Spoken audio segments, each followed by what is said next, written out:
Hello everyone. आप सब कैसे हैं? मैं उम्मीद करता हूं कि बहुत अच्छे होंगे और अपनी पढ़ाई को बहुत अच्छे से कर रहे होंगे। मैं Akash Kumar Bhadana ICT virtual classroom में आपका बहुत बहुत स्वागत करता हूं मेरे प्यारे बच्चों। जैसा आपको पता है मेरे प्यारे बच्चों, बेसिकली हमारी 9th क्लास है और 9th क्लास में हम देख रहे हैं भारत और समकालीन विश्व सेकेंड फर्स्ट की हम लोग बात कर रहे हैं। इसी में हम लोग देख रहे थे चारवाहों का जीवन कैसे प्रभावित हुआ। तो सबसे पहले हमने एक लेक्चर में चारवाहों के बारे में पढ़ा, क्या थे, कहाँ रहते हैं, कैसे एक्टिविटी करते हैं, क्या उनका समुदाय, क्या उनका कल्चरल है, रहन सहन, जीवन यापन किसना है। दूसरे लेक्चर में हमने देखा, जो हमारा बागला लेक्चर कल हुआ था, कि इन चारवाहों के जीवन में औपनिवेशिक शासन के बाद कैसे वो आपका प्रभावित हुए, इनकी जीवन, इनकी आजीविका में किस तरह से इनको प्रभावित किया गया, उसकी स्थिति को पूरा हमने पढ़ा। और आज देखेंगे कि क्या स्थिति केवल भारत में ही ऐसी थी या फिर कहीं और आ गई, क्योंकि हमने पिछले लेक्चर में वन के विषय में पढ़ा था और हमने उसके साथ डच कहाँ थे, इंडोनेशिया में, उसकी स्थिति को जानने का प्रयास किया।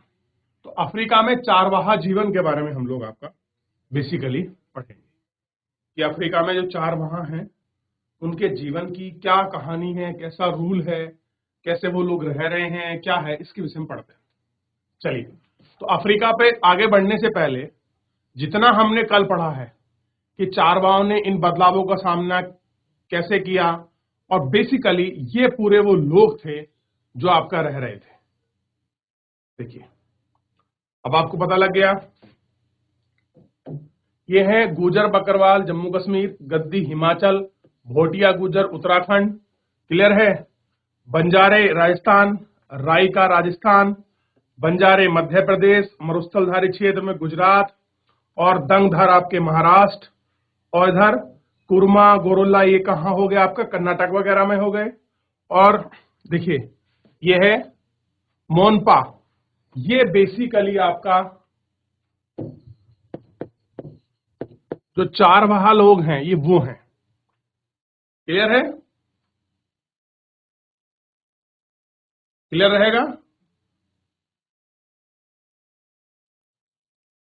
चलिए, तो एक बार अगर किसी को कोई भी डाउट हो पूरे लेक्चर में जितना हमने पढ़ा है, किसी कुछ पूछना हो तो एक बार देख लीजिए। वापस रिवीजन का दौर है, लोग कहां कहां पर रह रहे थे, ये पूरा इसमें अच्छे से आपका दर्शाया गया है। चलिए, इतना हुआ, आगे बढ़े।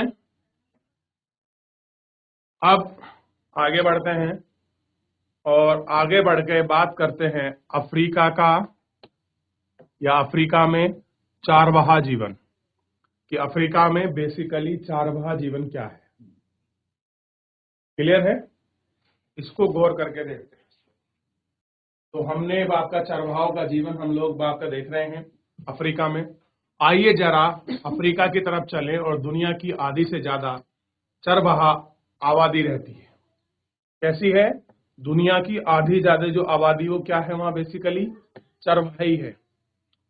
आज भी अफ्रीका में लगभग 2.25 करोड़ लोग रोजी रोटी के लिए किसी न किसी तरह चरवाही गतिविधियों पर आश्रित है। कितने लोग हैं? एक बहुत बड़ा नंबर दिया है, 2.25 करोड़। किस पर निर्भर है वो अपनी रोजी रोटी के लिए?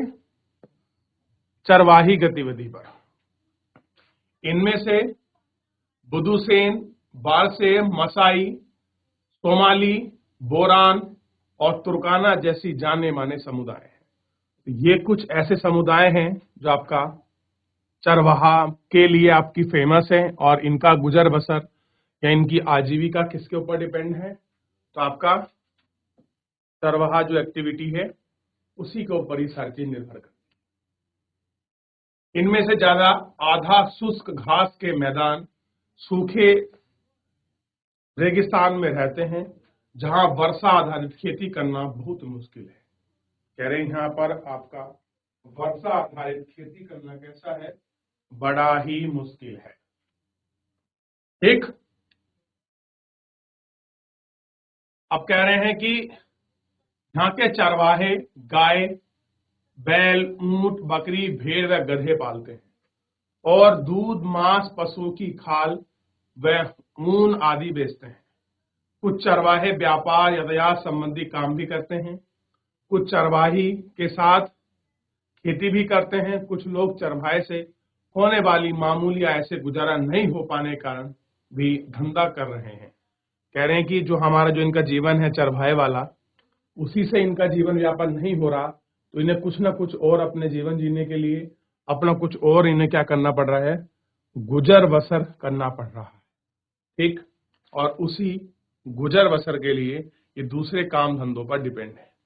कह रहे हिंदुस्तान की तरफ अफ्रीका चारवाहों के जीवन में औपनिवेशिक और उत्तर औपनिवेशिक काल में गहरा बदलाव आया है। आखिर ये थे क्या और ये बदलाव कैसे आ रहे थे, इन सबको हम लोगों को आपका देखना है कि ये थे क्या और कैसे ये बदलाव आ रहे थे।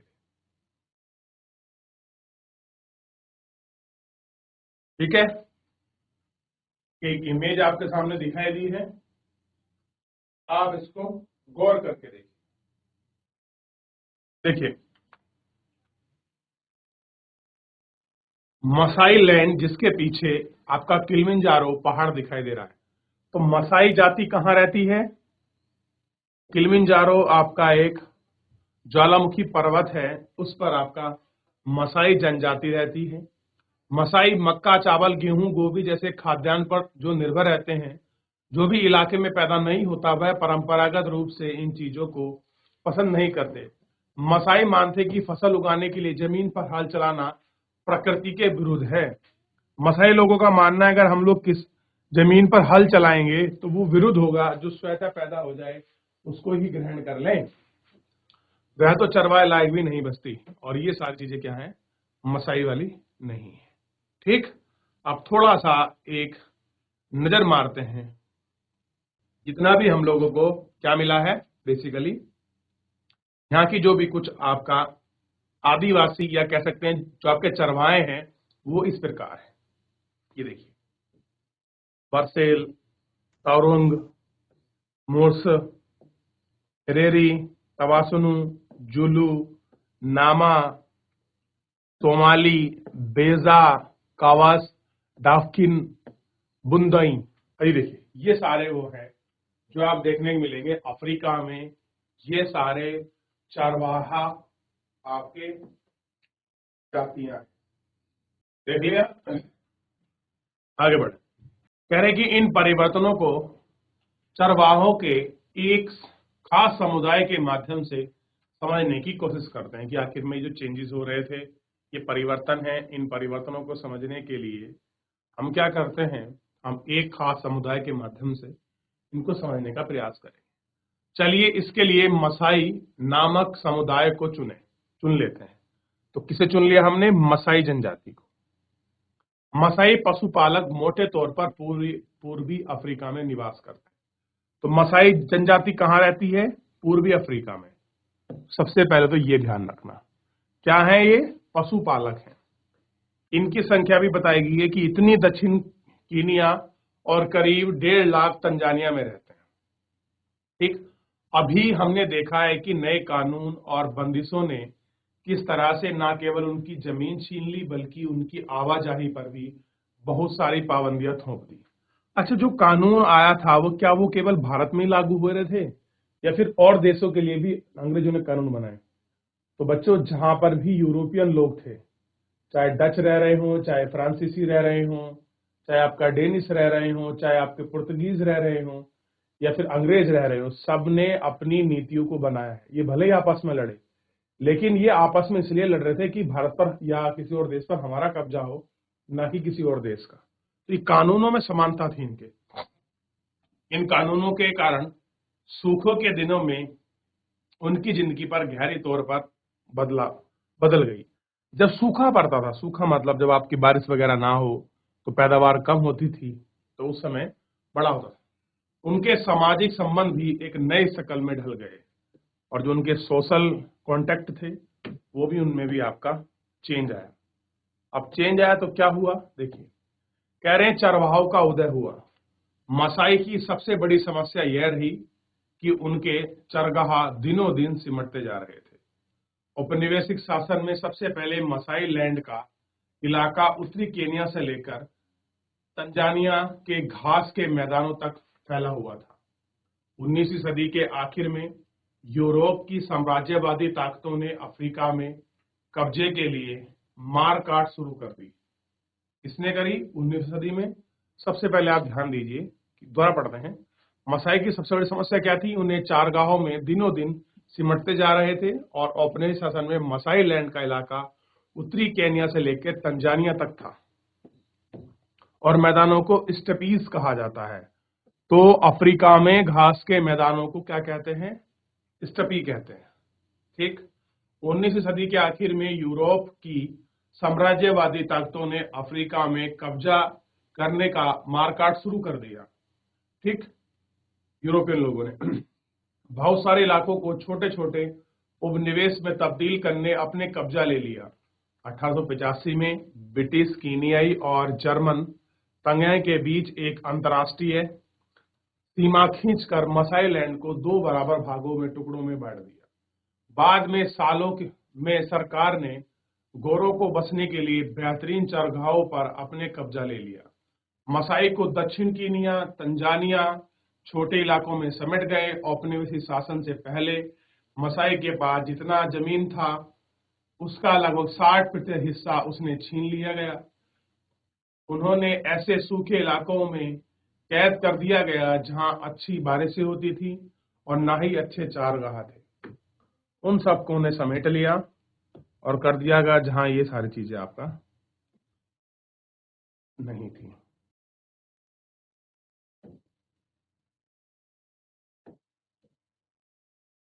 उन्नीसवीं सदी के अंतिम सालों में ब्रिटिश औपनिवेशिक सरकार पूर्वी अफ्रीका में ही स्थानीय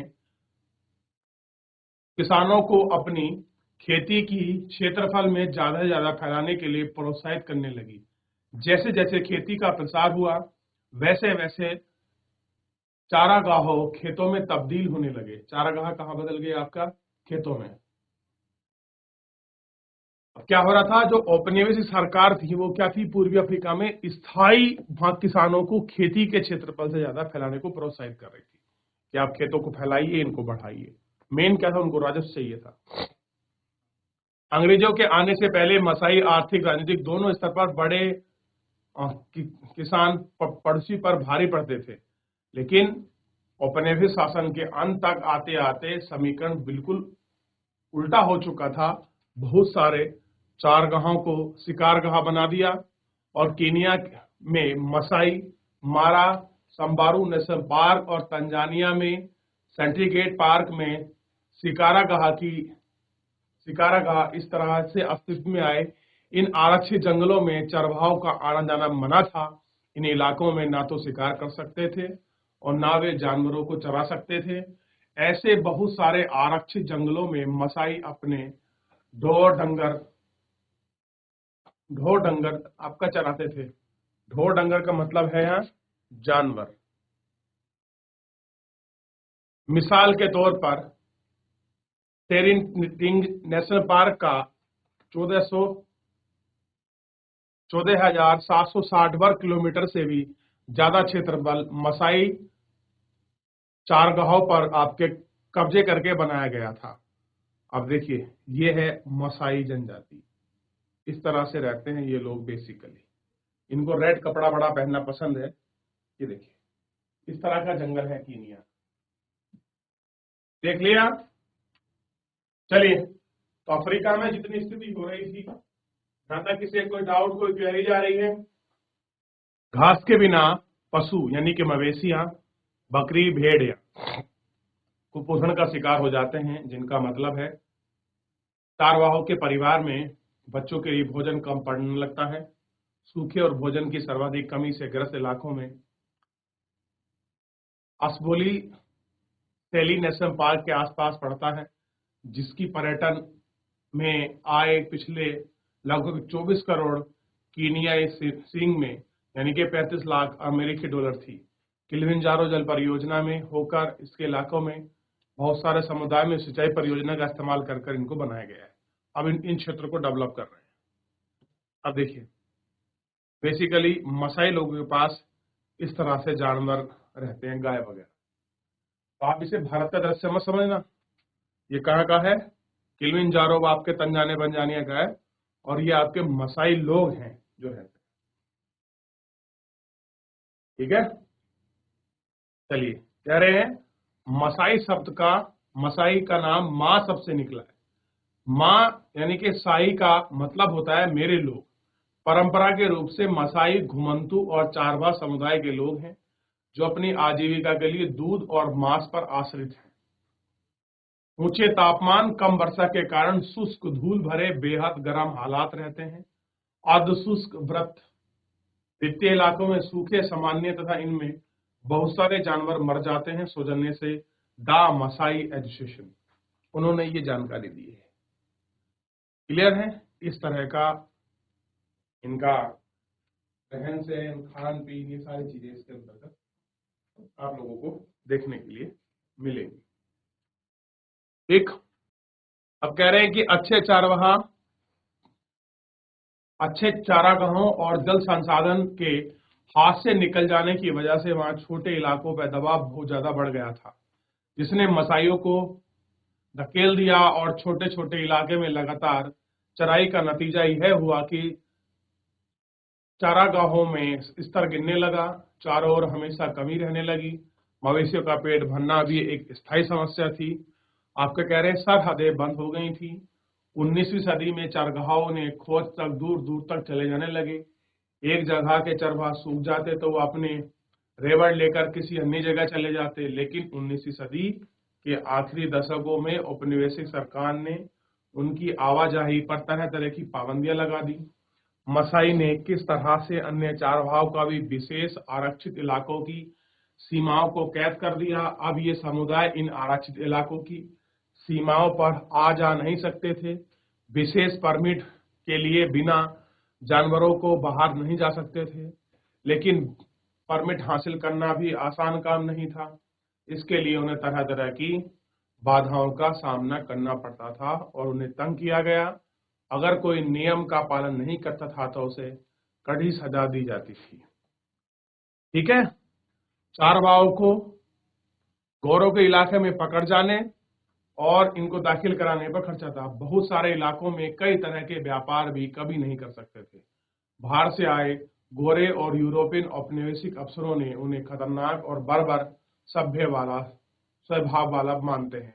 उनकी नजर में ये लोग थे जिनके साथ ही कम से कम संबंध रखना उचित था, लेकिन इन्हीं स्थानीय लोगों ने किसी न किसी तरह संबंध ना रखने की मुमकिन ही नहीं था। आखिरकार खाने के माल निकालने, सड़क बनाने और तरह तरह के बसाने गोरों को इन कालों के लिए आपका भरोसा हो गया था। कई नई सरहदों के चरवाहों की जिंदगी रातों रात बदल डाली। नई पाबंदियों कर बाधाओं पर अड़ी प्रतीक्षा किया गया। वे छोटे छोटे इलाकों में खुद को कैद महसूस करने लगे। इन्हीं चारवाही ने व्यापारिक और दोनों तरह की गतिविधियों पर बहुत बुरा असर डाला। अब तक चारवाहे न केवल मवेशी चराते थे बल्कि तरह तरह की व्यवसाय भी क्या करते थे। औपनिवेशिक शासन के अंतर्गत इन्हें थोप दी गई और बंदिशों से उनका व्यापार बंद तो हुआ, लेकिन उन पर तरह तरह के अंकुश लगाना भी आपका जरूरी था और उन पर बहुत सारे तरह की अंकुश और बंदिशें क्या थी उनके ऊपर थोप दी जा रही थी। क्लियर है? जिससे उनका जीवन बहुत हद तक आपका प्रभावित हो रहा। चलिए आगे देखिए, कह रहे जब चारगाह सूख जाते हैं, सूखा दुनिया भर के चारवाहों की जिंदगी पर असर डालता है। जिस साल बारिश नहीं होती, चारागाह सूख जाते हैं। अगर उस साल मवेशियों को किसी तरह के इलाके में हरे भरे इलाके ना ले जाया जाए तो उन्हें भूखमरी का संकट सामने पैदा जाता है। इसलिए परंपरागत तौर पर चारवाहे घुमंतु स्वभाव के लोग होते हैं। ये यहाँ से वहां जाते रहते हैं। इसी घुमंतुपन की वजह से बुरे वक्त का सामना करना पड़ सकता है, संकट से बचने लगते हैं। लेकिन औपनिवेशिक शासन की स्थापना के बाद तो मसाइयों को एक निश्चित इलाके में कैद कर दिया गया। उनके लिए इलाका आरक्षित कर दिया गया। चारगाहों की खोज में यहाँ वहां भटकने पर रोक लगने लगी और बेहतरीन चारगाहों के महसूम कर दिए गए और ऐसी अर्धशुष्क पेटियों में रहने को मजबूर कर दिया गया जहां सूखे की आशंका हमेशा बनी रहती थी। क्योंकि ये लोग संकट के समय में अपने जानवरों को ले जाकर एक जगह नहीं रह सकते थे, जहां उन्हें अच्छी चारगाह नहीं मिल सकते थे, इसलिए सूखे के सालों में मसाइयों को बहुत सारे मवेशी भूख और बीमारी की वजह से मर जाते थे। 930 की जांच से पता चला है कि केनियाई ने मसाई के पास 72000 मवेशी और 8200 भेड़ और 1700 आपके गधे थे, और 1933 से लेकर 1933 से 1934 में पड़े 2 साल के सूखे के बाद में इनमें आधे से ज्यादा जानवर मर चुके थे। जब 1933 से और 1934 के बीच आपका क्या पड़ा बच्चों, सूखा पड़ा, तो सूखा पड़ने से क्या हो गया, लगभग उनके आधे से ज्यादा जानवर क्या हो चुके थे, उनके मर चुके थे। किसके बच्चों, आपके जो मसाई जनजाति के लोग थे। जैसे जैसे चराने की जगह सुकड़ती गई, सूखे के दुष्परिणाम भयानक रूप लेते चले गए, और बार बार आने वाले बुरे सालों में कई वजह से चारवाहों के जानवरों की संख्या में निरंतर गिरावट आती गई। अब जब आपके चारवाहों का उनका स्थान है वो ही खत्म हो जाएगा, तो जाहिर सी बात है उनके जानवरों में कमी आपको देखने के लिए मिलेगी।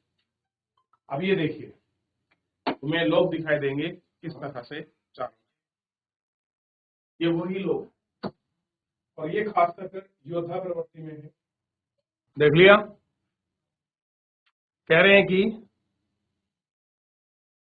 सब पर एक जैसा असर नहीं पड़ा। औपनिवेशिक काल में अफ्रीका के बाकी स्थानों की तरह मसाई लैंड में भी बदलाव के सारे चरवाहों को एक जैसा असर नहीं पड़ा। उपनिवेश बनने के से पहले मसाई समाज 2 तरह की श्रेणी में बचा हुआ था, एक वरिष्ठ जन जिनको एल्डर्स, और दूसरा योद्धा यानी कि जो वॉरियर्स थे। वरिष्ठ जन शासन चलाते थे और समुदाय से मामले जुड़ों पर विचार विमर्श करने का अहम फैसला लेने के लिए समय समय पर भाग करते थे। युद्धों में ज्यादातर नौजवान थे, उन्होंने मुख्य रूप से लड़ाई लड़ने के लिए वो कबीलों की हिफाजत करने के लिए तैयार किया। वे समुदाय की रक्षा करते थे और दूसरे कबीलों के मवेशियों को छीन कर ले आते थे। यह जानवरों की संपत्ति को ही कर दूसरे के जानवरों को छीन लेना एक महत्वपूर्ण काम था। अलग अलग चारवाहों की ताकत इन मामलों से तय होती थी कि युवा योद्धा वर्ग हिस्सा तभी माना जाता है जब वो समृद्ध मवेशियों को छीन कर लाते थे। यानी किसको अच्छे आपको योद्धा मानेंगे, जो ज्यादा जानवर छीन कर ले आएगा वो समझ लीजिए वही मजबूत शासक है और सशक्त है, ऐसा मसाइयों में आपका माना जाता था। अब देखिए, ये है आपके मसाई योद्धा, देख रहे हैं, युद्ध में बहादुरी का प्रदर्शन करने पर अपनी मर्दानगी साबित करते हुए फिर भी ये वरिष्ठ नीचे रहकर ही काम करते थे।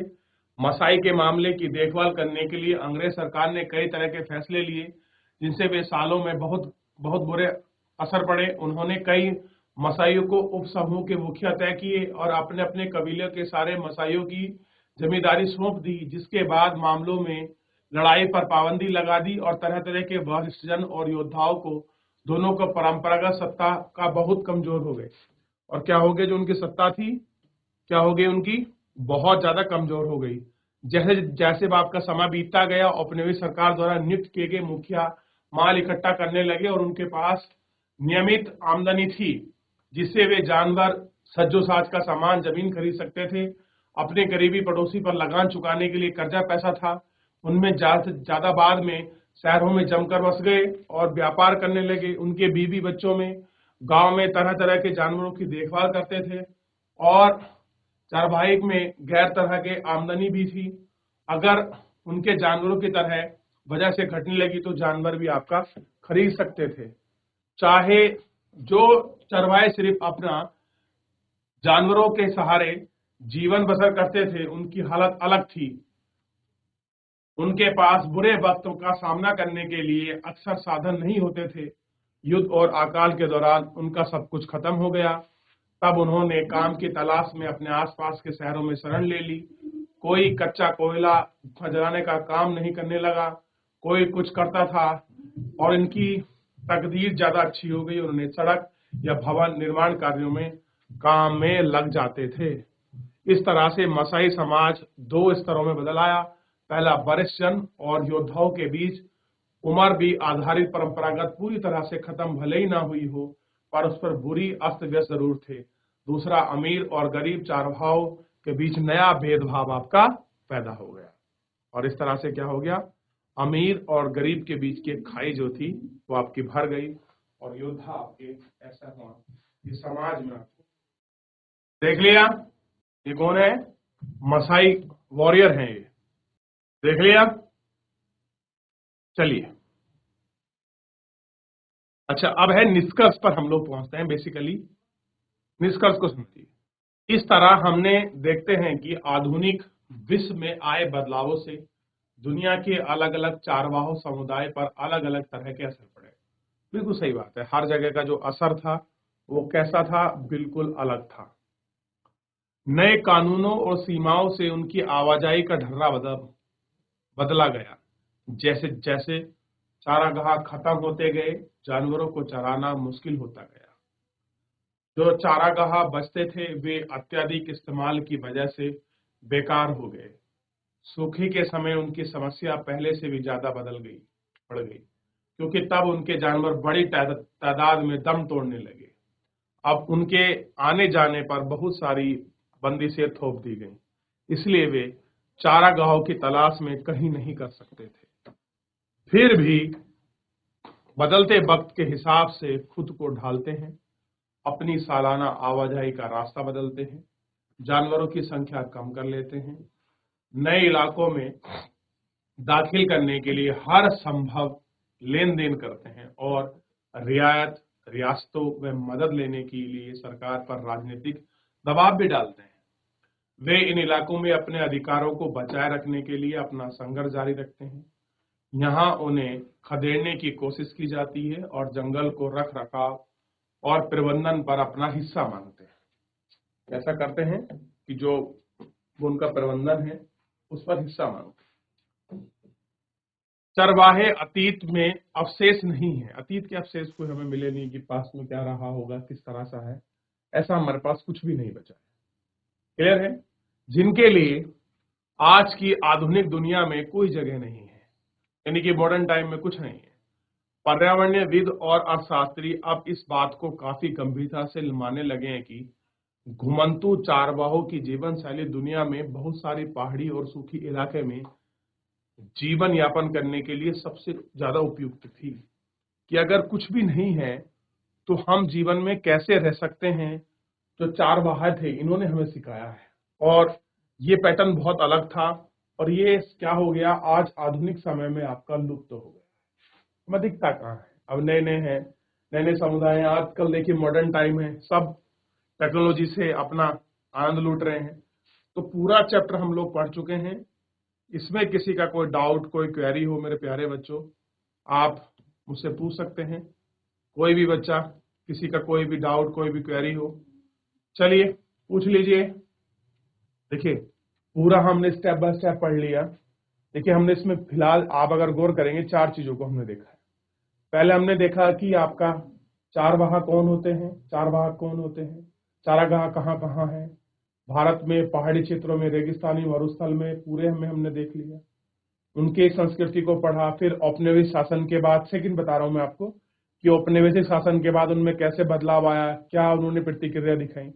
थर्ड में हमने अफ्रीका के एग्जाम्पल को पढ़ा कि क्या स्थिति बनी, और फोर्थ में हमने निष्कर्ष देख लिया। तो 4 स्टेप में पूरा लेक्चर था। बेसिकली 3 में था, चौथा तो हमारा कंक्लूजन ही था। चलिए, तो यहां तक आप देख लीजिए। किसी को डाउट, कोई क्वेरी है तो मुझसे पूछ लीजिए। चलिए, तो मेरे प्यारे बच्चों, फिलहाल जो है हम आज इस लेक्चर में अपना इतना ही करेंगे। आप लोग अच्छे से इसको रिवीजन कर लीजिए और आपका पढ़ लीजिए। किसी को डाउट, कोई क्वेरी रहती है मेरे प्यारे बच्चों, आप मुझसे पूछ सकते हैं। फिलहाल आज के लिए इतना ही, धन्यवाद।